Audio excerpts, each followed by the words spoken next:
Good morning students, आप सबको नमस्कार। मैं संदीप मिंजान एक बार फिर आप सबके समक्ष हाजिर हूं अपना नया टॉपिक लेके। डियर स्टूडेंट्स, ये टॉपिक जो है क्लास 11th का है, that is unit work, energy and power. बच्चों, आज हम लोग इन तीनों टर्म्स में से एक टर्म को एक्सप्लेन करेंगे, दैट इज वर्क, और आगे आने वाले लेक्चर्स में मैं आपको एनर्जी और पावर के बारे में बताऊंगा। तो देखिए बच्चों, स्टार्ट करते हैं आज का topic, that is work. Work को हिंदी में हम बोलते हैं कार्य। बच्चों, काम की बात करते हैं कि जब कभी भी हम क्या करते हैं, डे टू डे लाइफ की अगर हम बात करें तो हमारे पास क्या होता है, जैसे मैं अभी आपको लेक्चर बता रहा हूं, लेक्चर डिलीवर करवा रहा हूं, तो ये भी एक काम है। और आप क्या कर रहे हैं, लेक्चर को पढ़ रहे हैं, that is also the form of work. और जब भी कोई इंसान, बहुत सारे एग्जांपल्स हैं हमारे पास, जैसे हम खाना खा रहे होते हैं, दैट इज ऑल्सो वर्क। जब हम दौड़ रहे होते हैं, दैट इज ऑल्सो वर्क। लेकिन हमारा जो सब्जेक्ट फिजिक्स है, उसके मायने वर्क के लिए कुछ अलग से है।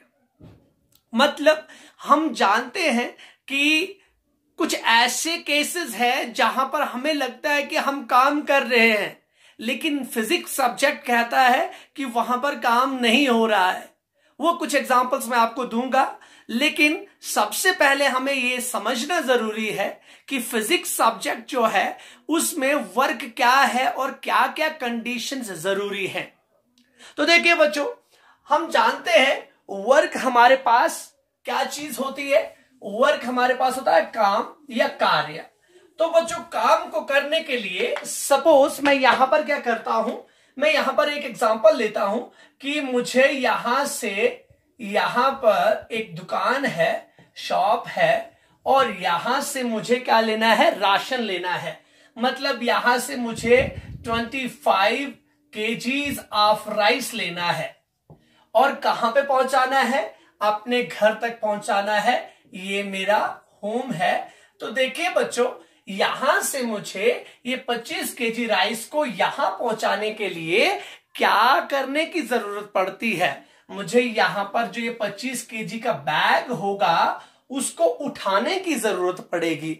और उस बैग को उठा के, सपोज रास्ता ऐसा है और यहां पे मेरा घर है, तो मुझे इस रास्ते से उस 25 kg बैग को यहां पर पहुंचाना है। जब मैंने उसको यहां पर पहुंचाया तो क्या किया बच्चों, मैंने राइस को शॉप से कहां पर पहुंचाया, घर तक पहुंचाया। इसका मतलब मैंने क्या किया, वर्क किया। लेकिन बच्चों, वर्क करने के लिए क्या चीज जरूरी है, जब तक आपके पास क्या नहीं है, फोर्स नहीं है, तब तक आप वर्क नहीं कर पाते हैं। मतलब फोर्स का सबसे इंपॉर्टेंट होना जरूरी है यहां पर, क्योंकि अगर फोर्स ही नहीं होगा तो हम किसी बॉडी पर फोर्स अप्लाई करेंगे। जब हमारे पास फोर्स ही नहीं तो हम किसी बॉडी को कैसे उठा पाएंगे, नहीं उठा सकते। इसका मतलब हमारे पास फोर्स होना जरूरी है।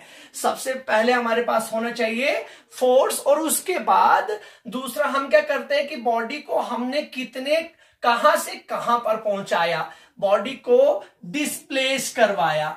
तो बच्चों, आप सोच रहे हो मैं डिस्प्लेसमेंट बोल रहा हूँ, टेढ़ा मेढ़ा बोल रहा हूँ रास्ता, उसके लिए आप डिस्टेंस सोच रहे होंगे, तो वो अलग बात है, मैं अभी आपको समझाऊंगा। मतलब पहली बात तो हमारे पास क्या होना चाहिए, फोर्स होना चाहिए, और दूसरी बात हमारे पास डिस्प्लेसमेंट होनी चाहिए। अब फिजिक्स के कॉन्टेक्स्ट से बोलते हैं, फिजिक्स सब्जेक्ट क्या कहता है।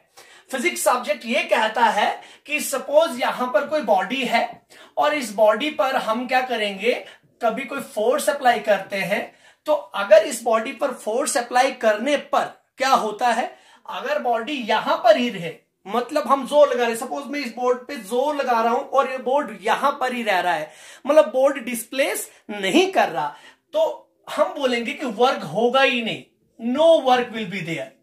मतलब काम करने के लिए क्या होना जरूरी है, वर्क के लिए फोर्स लगाना जरूरी है, और उसके बाद जिस बॉडी के ऊपर उस फोर्स को लगाया है उस बॉडी का क्या होना जरूरी है, डिस्प्लेस होना जरूरी है। उस बॉडी का एक जगह से दूसरी जगह पे जाना जरूरी है। तो देखिए बच्चों, पहली कंडीशन ये बोली कि फोर्स होना जरूरी है, और दूसरी कंडीशन ये बोली कि जिस बॉडी पर हम फोर्स लगाएंगे उस बॉडी का डिस्प्लेस होना जरूरी है, मतलब उस बॉडी को एक जगह से दूसरी जगह पे जाना जरूरी है। दो चीजें। तो बच्चों तीसरी चीज इन्वॉल्व करूंगा, वो ये है कि किस डायरेक्शन में जाना जरूरी है, जिस डायरेक्शन में हमने अपने फोर्स को लगाया होगा। मतलब अगर मैं इस बॉडी पे यहां पे फोर्स लगाता हूं तो बॉडी यहां जानी चाहिए, पहली बात। तो आप सोच रहे होंगे कि बॉडी पर यहां पर फोर्स लगा के बॉडी यहां पर भी जाती है, यस ऑफ कोर्स जाती है। पर मैं क्या करने की कोशिश कर रहा हूं, सबसे पहले आपको एक मैथमेटिकल एक्सप्रेशन, एक मैथमेटिकल फॉर्मूला देना चाह रहा हूं जिसकी बेसिस से हम वर्क को क्या कर पाए, कैलकुलेट कर पाए। तो देखिए बच्चों, हम बोलेंगे वर्क के लिए नेसेसरी फोर्स है, और फोर्स जिस बॉडी के ऊपर लगाना है उस बॉडी के लिए क्या चीज जरूरी है, अगर वर्क होना चाहिए तो उस बॉडी का डिस्प्लेस होना जरूरी है। और तीसरी कंडीशन मैंने ये जोड़ी, in the direction of applied force. तो अब मैं क्या करता हूं, मैं यहां पर वर्क का आपको डेफिनेशन देता हूं। वही एग्जांपल मैंने यहां पर आपको राइस का भी दिया। अगर बच्चों हमारा कोई भी बॉडी डिस्प्लेस नहीं हो रही है तो इसका मतलब वर्क नहीं होगा। बॉडी का डिस्प्लेस होना फिजिक्स में बहुत ही ज्यादा जरूरी है। अब मैं बोलूंगा मैथमेटिकल डेफिनेशन, यहां पर बोलेंगे work is said to be done। Work कब कहा जाएगा कि वर्क हुआ, if a force is applied on an object, या तो ऑब्जेक्ट और body, and it displaces in the direction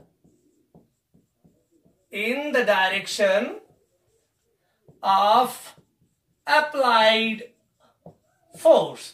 देखिए बच्चों, बहुत इंपॉर्टेंट चीज मैंने यहां पर लिखी, this is the definition of work. मतलब work is said to be done, work कब कहा जाता कि वर्क हुआ, if a force is applied on an object, जब हम किसी ऑब्जेक्ट पर कोई फोर्स अप्लाई करते हैं और बॉडी या किसी बॉडी के ऊपर, एंड इट डिस्प्लेसेस, वो डिस्प्लेस करे in the direction of applied force. तो बच्चों अब हम बोलेंगे कि चलो डिस्प्लेस करें, पर अगर हमें कैलकुलेट करना है कि कितना वर्क हुआ तो उसके लिए हमें मैथमेटिकल फॉर्मूला पता होना चाहिए। तो बोलिए बच्चों, किस किस चीज के बीच में मैथमेटिकल फॉर्मूला होगा? वो होगा किस किस के बीच में, फोर्स के बीच में और किसके बीच में, डिस्प्लेसमेंट के बीच में। तो मैं यहां पर बोलूंगा मैथमेटिकली द प्रोडक्ट ऑफ, किसका प्रोडक्ट बच्चों, the product of force and displacement, the product of force and displacement. Force और डिस्प्लेसमेंट के प्रोडक्ट को क्या कहा जाता है, वर्क कहा जाता है। बट सबसे इंपॉर्टेंट चीज क्या, but the displacement should be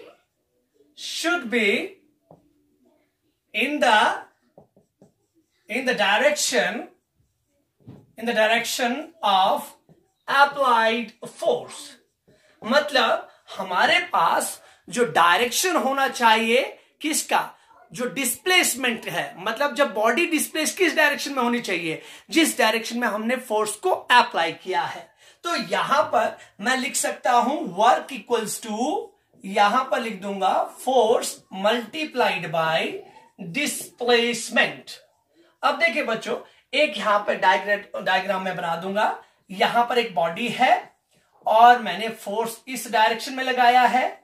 अगर फोर्स इस डायरेक्शन में लगाया है और बॉडी भी उसी डायरेक्शन में डिस्प्लेस कर रही है, मतलब एस डिस्प्लेसमेंट, और फोर्स अप्लाइड है एस, जो आपके पास एफ है, तो बोलिए किसके बराबर होगा, वर्क हमारे पास हो जाएगा फोर्स इंटू डिस्टेंस। तो बच्चों ये मल्टीप्लाई है। अब देखिए इस चीज को प्रूव करते हैं तो सिंपल, सबसे पहली बात तो मैं ये बोलूंगा कि अगर हमारे पास फोर्स कितना है, मैं इससे रिलेटेड छोटा सा न्यूमेरिकल भी आपको बोल दूंगा। अगर हमारे पास फोर्स है 5 न्यूटन फोर्स लगाया है और बॉडी ने डिस्प्लेस किया है 10 मीटर्स, किस डायरेक्शन में, अप्लाइड डायरेक्शन में, तो बोले बच्चों वर्क कितना होगा, 5 multiplied by 10 which is equals to 50। अब देखिए, अब आपके जहन में ये चीज चल रही होगी कि हम इसका यूनिट क्या डालें, तो बच्चों यूनिट आप डालेंगे जूल। क्या डालेंगे, joule, JOULE, joule is the SI unit of work. लेकिन अभी मैं आपको इसके बारे में और बताऊंगा कि वर्क तो मैंने ये कर दिया बच्चों, लेकिन एक कंडीशन ये है। अब दूसरी कंडीशन क्या हो सकती है, हम फोर्स इस डायरेक्शन में लगाएं, बॉडी आगे ना जाके कहां पर जाए, बॉडी ऊपर वाली साइड जाए। जैसे कि एक एग्जांपल मैं आपको देता हूं, आप कैरम खेलते हैं जब, तो वहां पर क्या होता है, जब आपको सपोज ये कैरम है और यहां पर, यहां से आपको स्ट्राइक करना और यहां पर क्या है आपके पास गोटी है, आपको क्या करना है कि इस स्ट्राइकर से इसको हिट करके इसको यहां पर भेजना है। तो आप कैसे भेज पाएंगे बच्चों, आपको इसको एज लगाना पड़ेगा और उसके बाद फोर्स तो इस डायरेक्शन में लगाया लेकिन बॉडी इधर चलेगी, तो बोले बच्चों एक एंगल बन जाता है। उस तरीके से हम ये कह सकते हैं कि जरूरी नहीं कि हमारे पास जो बॉडी है उसी डायरेक्शन में जाए जिस डायरेक्शन में हमने क्या करा है, फोर्स को अप्लाई करा है। बॉडी उसकी डायरेक्शन के दूसरी डायरेक्शन में भी जा सकती है। अगर दूसरी डायरेक्शन में जा सकती है तो फिर हमें क्या करने की जरूरत पड़ेगी, तो फिर हमें वेक्टर्स का कॉन्सेप्ट लेना पड़ेगा, क्योंकि हम जानते हैं कि हम क्या कर सकते हैं, अगर कोई चीज रियलिटी में उस डायरेक्शन में नहीं जा रही तो हम उसको ये कर सकते हैं, उसका कंपोनेंट ले सकते हैं, उसके कंपोनेंट को उस डायरेक्शन में लेके जा सकते हैं कि अगर वो चीज उस डायरेक्शन में डिस्प्लेस करती जिस डायरेक्शन में हमने फोर्स लगाया है तो वो कितना करती, तो वो अब देखते हैं। देखिए बच्चों गौर से देखिएगा, अब मैं यहां पर क्या करूंगा, यहां पर ये डेफिनेशन आप याद रखिए और यहां पर अब मैं एक बॉडी का एग्जांपल देता हूं जिसमें क्या करूंगा, इस तरीके का नहीं बल्कि इस तरीके से मैं कहूंगा कि मैंने बॉडी पर फोर्स लगाया और बॉडी डिस्प्लेस करके बॉडी यहां डिस्प्लेस करी है, मतलब बॉडी आगे चली गई, इसका मतलब डिस्टेंस ये है बच्चों, लेकिन मैंने फोर्स इस तरीके से लगाया था। बोले बच्चों डायरेक्शन ऑफ फोर्स कौन सा रहेगा, the direction of the force will be like this, ये फोर्स का डायरेक्शन है और ये डिस्प्लेसमेंट तो यहां पे आ गई, तो बोले बच्चों एंगल कितना आ गया, इसका मतलब दिस इज एंगल थीटा। अब हम बोलेंगे, मैंने कहा कि जो डिस्प्लेसमेंट है उसको किस डायरेक्शन में आप रखेंगे, उसको आप रखेंगे उसी डायरेक्शन में जिस डायरेक्शन में फोर्स अप्लाइड है। ठीक है, या तो बच्चों आप डिस्प्लेस को, या तो बॉडी को इधर, ये भी तो कर सकते हैं आप कि बॉडी यहां पर है और बॉडी यहां पर चली गई लेकिन फोर्स यहां लगाया था इस डायरेक्शन में, तो बोले बच्चों फोर्स इस डायरेक्शन में है और डिस्प्लेसमेंट इस डायरेक्शन में है। दो केसेस हो सकते हैं, बहुत आसान सी चीज है, तो बॉडी ऊपर चली गई, एक ही बात है। अब देखिए बच्चों इस वाले केस में मैं किसके कंपोनेंट दिखाता हूं बच्चों, इस वाले केस में चलो मैं S के कंपोनेंट्स दिखाता हूं और इस वाले केस में मैं F के कंपोनेंट्स दिखाता हूं। मतलब मैं ये कहना चाहता हूं कि जिस डायरेक्शन में बॉडी चली गई है, अगर उसी डायरेक्शन में मुझे फोर्स दिखाना होता तो उसका कितना कंपोनेंट आता, जिस डायरेक्शन में फोर्स है उसी डायरेक्शन में मुझे डिस्प्लेसमेंट दिखाना होता तो कितना कंपोनेंट आता। तो ये बहुत आसान चीज हो गई। अब देखिए बच्चों अगर कोई वेक्टर इस तरीके से होता है और वो थीटा यहां पर होता है, तो बोलिए बच्चों हम जानते हैं कि अगर ये ए वेक्टर है तो इसका ये वाला कंपोनेंट होता है हॉरिजॉन्टल कंपोनेंट और ये वाला कंपोनेंट होता है वर्टिकल कंपोनेंट। तो बच्चों हमें किस कंपोनेंट की जरूरत है, यहां पर हॉरिजॉन्टल कंपोनेंट की जरूरत है। यहां पर ए वेक्टर डाला है, यहां पर क्या है बच्चों एफ वेक्टर है। अगर ए वेक्टर का ये दिखाना तो ए कॉस थीटा आएगा, तो एफ का क्या आ जाएगा बच्चों, बोलिए एफ कॉस थीटा। मतलब अगर हमें इस फोर्स का डायरेक्शन इसी डायरेक्शन में लेना है तो क्या आएगा बच्चों एफ कॉस थीटा और यहां पर आएगा एफ साइन थीटा। तो हमें उसकी जरूरत नहीं, हमें इसकी जरूरत है। यहां पर एस का क्या आ जाएगा बच्चों एस कॉस थीटा। तो बोलिए बच्चों मैं ये कर सकता हूं कि अब मुझे ये मालूम हो गया कि एक इमेजिनेशन, एक कंपोनेंट कि मतलब फोर्स तो इतना है, लेकिन अगर इस डायरेक्शन में आ जाए तो ये हो जाएगा, डिस्प्लेसमेंट तो इतना है पर अगर इस डायरेक्शन में हो जाए तो ये हो जाएगा। तो बोले आप क्या लिख सकते हैं, मैंने कहा कि किस किस का प्रोडक्ट बच्चों, मैंने कहा फोर्स और डिस्टेंस का, डिस्प्लेसमेंट का प्रोडक्ट, लेकिन एक डायरेक्शन में। तो बोले बच्चों एक डायरेक्शन के प्रोडक्ट क्या क्या आएंगे, तो मैं यहां पर लिख सकता हूं W इज इक्वल्स टू, देखिए ये आ गया force F cos theta into, यहां पर लिख दूंगा S, वेक्टर की कोई जरूरत नहीं, मैग्नीट्यूड्स की बात है, और यहां पर लिख रहा हूं W इक्वल्स टू, यहां पर है F और S cos थीटा। अब आप जानते हैं कि मैं इसको लिख सकता हूं Fs cos थीटा, या उसको लिख सकता हूं Fs cos थीटा। चाहे बच्चों आप इस पे जाएं चाहे आप इस पे जाएं, एक ही बात है, Fs cos थीटा। तो आप जानते हैं फोर्स एक वेक्टर क्वांटिटी है, डिस्प्लेसमेंट भी एक vector quantity, force vector displacement vector. तो बोलिए बच्चों यहां पर जब cos ऑफ थीटा आता है तो आपने स्केलर प्रोडक्ट पढ़ा है, मैंने आपको लास्ट के वीडियोस में बोला है व्हाट इज स्केलर प्रोडक्ट और द डॉट प्रोडक्ट। तो बच्चों हम ये लिख सकते हैं, इसी चीज को इस तरीके से लिख सकते हैं F डॉट S। तो देखिए बच्चों यहां पर भी वही चीज कम्यूटेटिव होता है, तो घबराने वाली बात नहीं है, क्योंकि डॉट प्रोडक्ट क्या होता है, कम्यूटेटिव होता है। तो हम बोलेंगे एक और डेफिनेशन हमारे पास आ गई, work is the dot product of force and displacement. मतलब ये जो है मेन डेफिनेशन है, इस डेफिनेशन के आधार पर सारी की सारी चीजें आपके पास प्रूव हो जाती हैं। मतलब हम लिख सकते हैं, अब हमने डिफाइन कर दिया कि चाहे किसी भी डायरेक्शन में बॉडी डिस्प्लेस करे, हमारे पास क्या चीज आएगी, हम वर्क को डिफाइन करेंगे, work is also defined as the dot product of किस किस का बच्चों, फोर्स एंड डिस्प्लेसमेंट। अब बच्चों आपको ये बोलने की जरूरत नहीं है कि इन द डायरेक्शन, क्योंकि अब डॉट प्रोडक्ट से तो वो डायरेक्शन अल्टीमेटली आ रही है ना cos थीटा।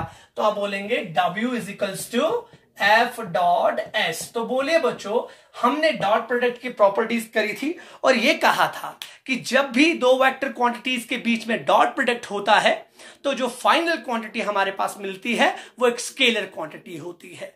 इसका मतलब वर्क क्या क्वांटिटी है बच्चों, work is a scalar quantity.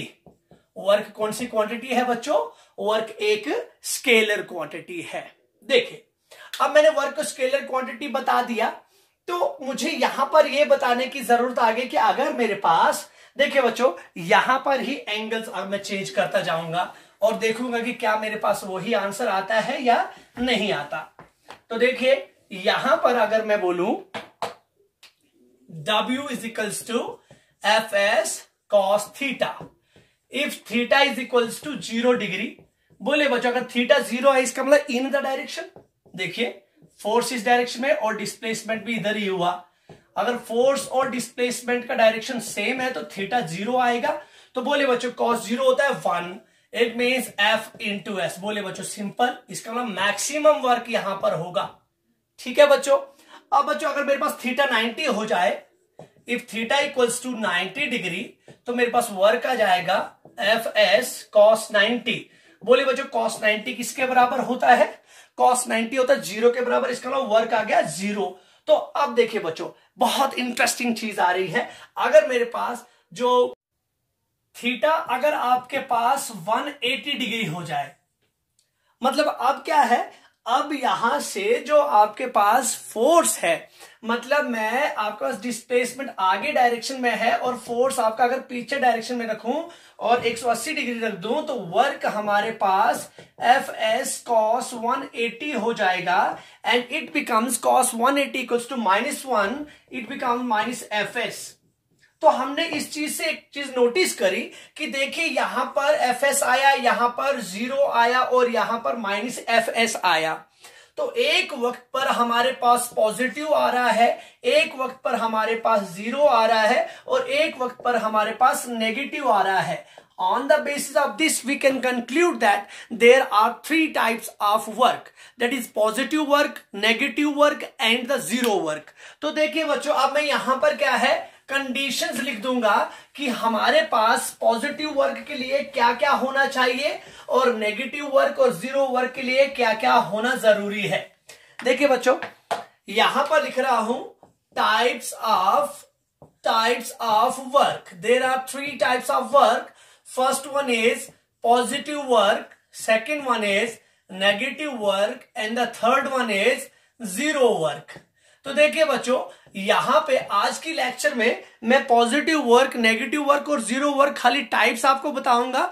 Next lecture में मैं बताऊंगा कि कौन सा जो है केस पॉजिटिव वर्क कहलाता है, एग्जांपल्स दूंगा. लेकिन इस वाले केस में मैं ये बताना जरूर चाहूंगा कि पॉजिटिव वर्क के लिए थीटा का कितना होना जरूरी है. तो देखिए बच्चों, बॉडी यहां पर है और फोर्स अगर मैं इस डायरेक्शन में लगा रहा हूं और डिस्प्लेस भी इसी डायरेक्शन में हो रही है बॉडी, तो देखिए एंगल थीटा 0 आ जाता है. अगर जैसे जैसे ये एंगल बढ़ना शुरू करता है और अप टू 90 तक जाता है तो ये एंगल 0 to 89. तो बोलिए बच्चों, 0 to 89 जो हमारे पास एंगल्स होते हैं, मतलब 0 to 90 अगर आप इंक्लूड करेंगे 0 और 90 को इंक्लूड नहीं करेंगे तो आपके पास एक्यूट एंगल बनेगा. इसका मतलब थीटा का एक्यूट होना जरूरी है पॉजिटिव वर्क के लिए और जीरो वर्क के लिए थीटा का राइट होना जरूरी है. 90 डिग्री पर cos 90 जो है 0 के बराबर होता है.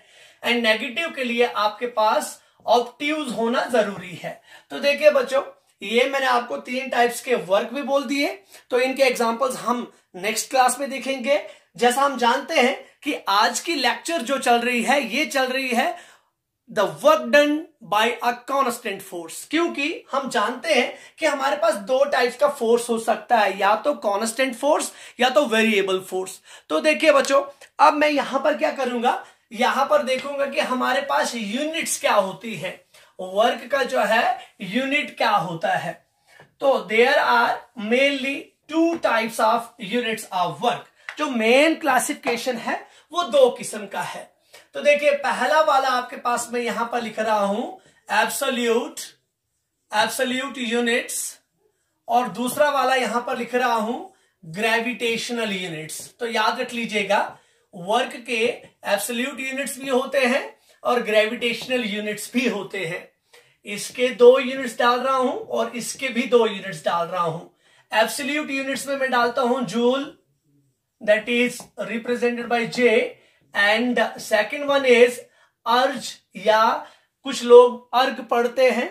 तो देखिए बच्चों, अर्ज, अब मैंने क्या करा कि ये जो जूल है it is the SI unit of work and it is the CGS unit of work. मैं ये कह सकता हूं, अगर मुझसे कोई पूछे what is the absolute SI unit of work, तो मैं कहूंगा joule is the absolute SI unit of work and erg is the absolute CGS unit of work. और यहां पर ग्रेविटेशनल में मैं डालूंगा किलोग्राम मीटर्स.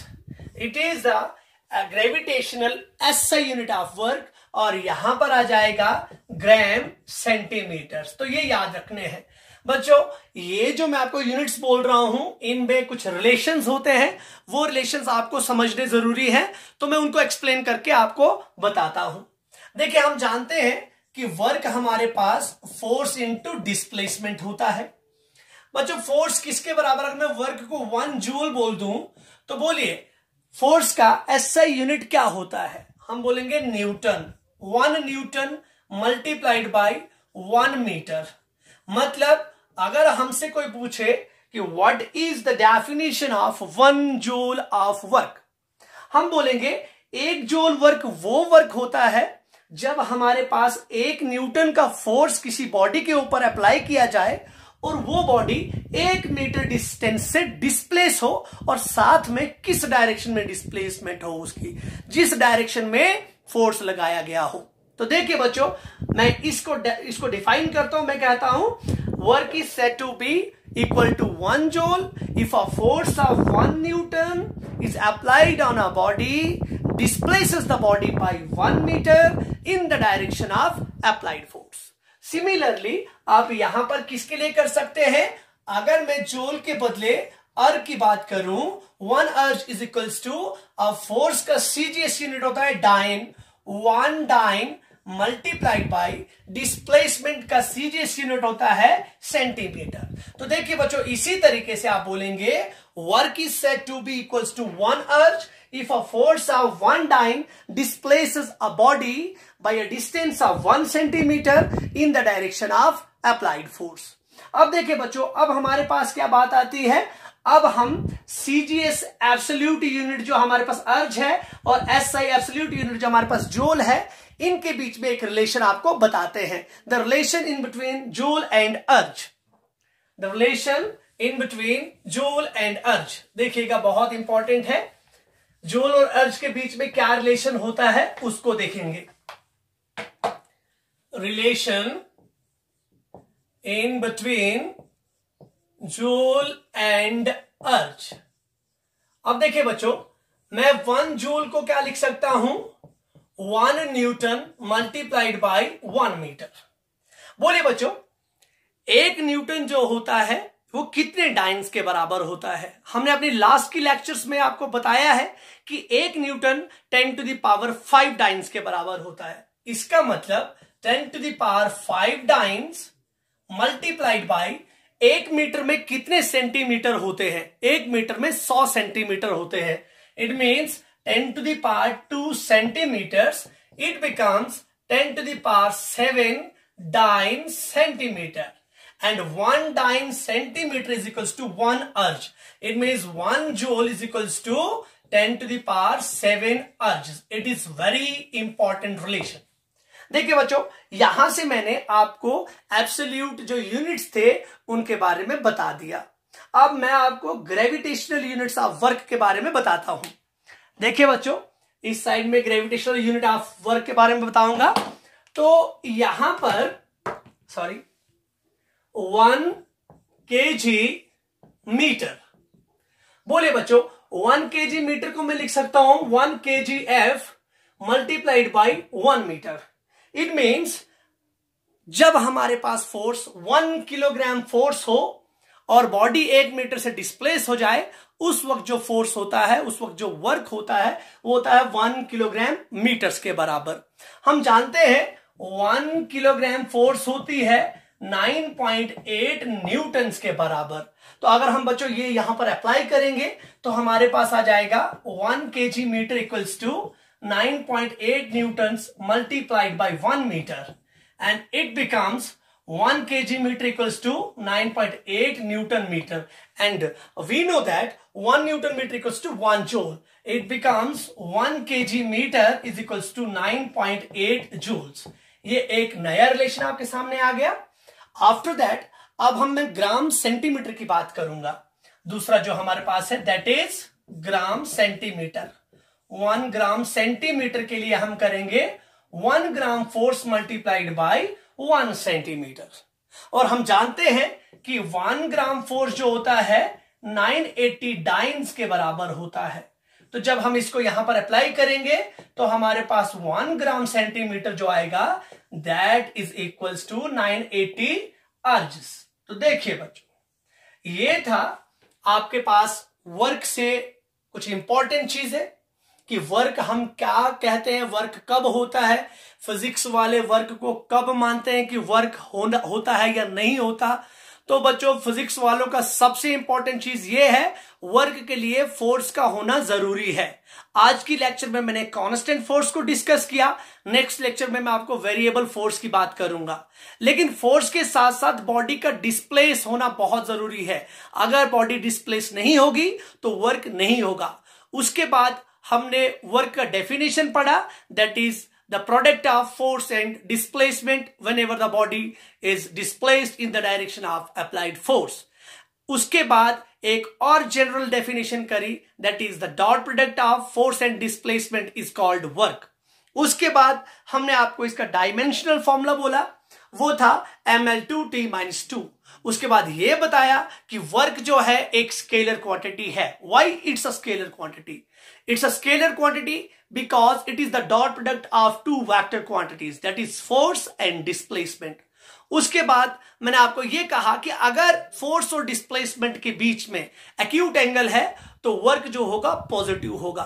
अगर फोर्स और डिस्प्लेसमेंट के बीच में एंगल 90 डिग्री है, दैट इज राइट एंगल है, तो वर्क 0 होगा। जब एंगल ऑब्ट्यूज होगा वर्क नेगेटिव होगा। It means there are 3 types of work: positive work, negative work and zero work. After that the units of work, first one is absolute units, second one is gravitational units. Absolute units के जो थे हमने absolute SI unit पढ़ा और absolute CGS unit पढ़ा। Absolute SI unit में मैंने बोला कि joule is the absolute SI unit of work and absolute CGS unit of work is your अर्ज। After that, relation in between the joule and the urge, 1 joule is equals to 10 to the power 7 urges. उसके बाद मैंने आपको gravitational units के बारे में बोला।